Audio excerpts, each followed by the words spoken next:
ইরানের প্রতিরক্ষা কাউন্সিল এক কড়া হুঁশিয়ারি দিয়ে জানিয়েছে, দেশটির উপকূল বা দ্বীপপুঞ্জে কোনো ধরনের হামলা চালানো হলে তারা পুরো পারস্য উপসাগর জুড়ে মাইন বিছিয়ে সব ধরনের নৌ চলাচল বন্ধ করে দেবে। ফার্স্ট নিউজ এজেন্সির বরাতে জানা গেছে, শত্রুপক্ষ যদি ইরানের সার্বভৌমত্ব লঙ্ঘনের চেষ্টা করে, তবে সামরিক কৌশল অনুযায়ী পারস্য উপসাগরের সমস্ত প্রবেশপথ এবং যোগাযোগ লাইনে বিভিন্ন ধরনের নৌ মাইন, এমনকি উপকূল থেকে ভাসমান মাইনও ছড়িয়ে দেওয়া হবে। বিবৃতিতে স্পষ্ট করা হয়েছে যে এমন পরিস্থিতিতে দীর্ঘ সময়ের জন্য পুরো পারস্য উপসাগরই হরমুজ প্রণালীর মতো অবরুদ্ধ অবস্থায় পড়বে এবং এর সমস্ত দায়ভার আক্রমণকারী পক্ষকেই বহন করতে হবে। বর্তমানে ইরান, চীন, ভারত ও পাকিস্তানের মতো বন্ধু প্রতিম দেশগুলোর জাহাজের জন্য নিরাপদ যাতায়াতের অনুমতি দিলেও অন্যদের জন্য হরমুজ প্রণালী কার্যত বন্ধ করে দিয়েছে। এই অচলাবস্থার কারণে বিশ্ব জ্বালানি বাজারে ইতোমধ্যে বড় ধরনের সংকট দেখা দিয়েছে। পরিস্থিতি নিয়ন্ত্রণে আনতে এবং তেহরানকে জলপথ খুলে দিতে বাধ্য করতে যুক্তরাষ্ট্র ইরানের কৌশলগত গুরুত্বপূর্ণ খার্গ দ্বীপ দখল বা অবরোধ করার পরিকল্পনা বিবেচনা করছে বলে জানা গেছে। এটি বাস্তবায়িত হলে যুক্তরাষ্ট্র ইসরায়েল বনাম ইরান যুদ্ধ আরও ভয়াবহ রূপ নেবে বলে জোর সতর্কবাণী আসছে সর্বমহল থেকে। এদিকে আমেরিকা যেভাবে ইরানের কাছে থেকে হরমুজ প্রণালী মুক্ত করতে চাইছে, সেটা কতটা কার্যকর হবে তা নিয়ে সংশয় সমর বিশ্লেষকদের।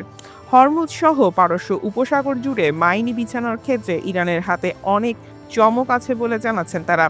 ইরানের স্পিডবোটগুলো বেশ দ্রুতগামী। সবচেয়ে বড় হুমকি হলো পারস্য উপসাগরের অগভীর ও খোলা জলে চলাচলের জন্য বিশেষভাবে নকশা করা ইরানের ক্ষুদ্রাকৃতির সাবমেরিন বহর মিজেট।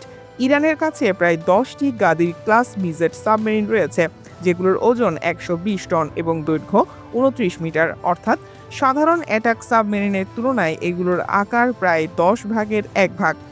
মাত্র 30 মিটার গভীরতার অগভীর জলেও শনাক্তকরণ এড়িয়ে চলতে সক্ষম, যা এই প্রণালীর গুরুত্বপূর্ণ শিপিং চ্যানেলগুলোর গড় গভীরতা। প্রণালীর পরিবেশ অগভীর জল এবং সেই সঙ্গে জাহাজ চলাচল ও ড্রিলিং অপারেশনের বিকট শব্দ আমেরিকার জন্য এই মিনি সাবমেরিনগুলোকে খুঁজে বের করা এবং ধ্বংস করা কঠিন করে তুলবে। গাদির ক্লাস সাবমেরিনগুলো পাশ দিয়ে যাওয়া ট্যাঙ্কার লক্ষ্য করে হুত টর্পেডো ছুটতে সক্ষম।